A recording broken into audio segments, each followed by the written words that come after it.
Good afternoon. I personally cannot speak for everyone. However, when I travel for vacation, I like to make sure I see as much as possible to include the most important sites in the city, whether it's historical or just a fun attraction. When visiting a historical site, especially one in another country, I like to know what I'm visiting and why I should visit that site. I'm currently planning a trip to Europe this summer, and one of my destinations is Edinburgh, Scotland.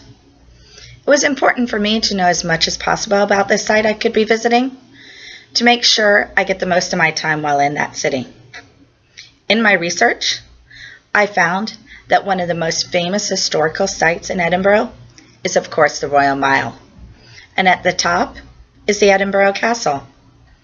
While looking at the different things to see while I'm visiting the castle, I discovered that they had the Stone of Destiny.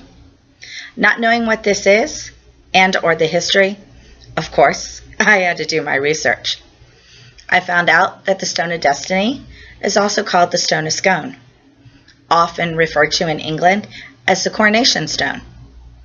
It's an oblong block of red stone that was used for centuries in the coronation of the monarchs of Scotland, later for the monarchs of England and the Kingdom of Great Britain.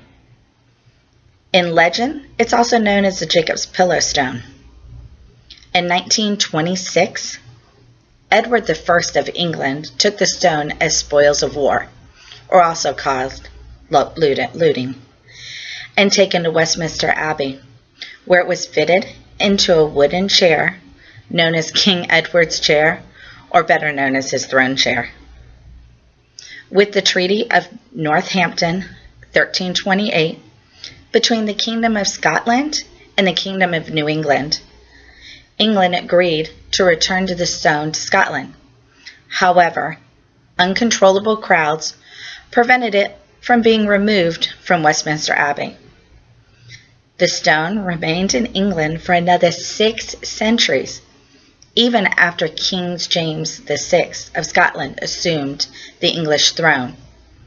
For the next century, the Stuart kings and queens of Scotland once again sat at the stone, but only at their coronation as kings and queens of England.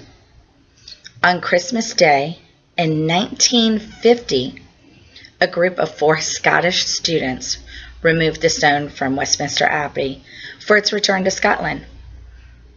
However, during the removal process, the stone was actually broken into 2 pieces. The pieces of the stone were passed to a senior Glasgow politician who arranged for it to be professionally repaired by a stonesman in Glasgow named Robert Gray. In the meantime, a major search for the stone had been ordered by the British government, but proved unsuccessful. The stone was later left at the altar of Arbroath Abbey on April 11, 1951. The stone was then returned to Westminster Abbey in time for the coronation of Queen Elizabeth in 1953. On St. Andrew's Day, which was November 30th, 1996, the stone was finally returned to Scotland. The stone will now only leave Scotland again when it may be borrowed for the future coronations at Westminster Abbey. The stone is currently being displayed alongside the crown jewels in the Royal Palace at Edinburgh Castle.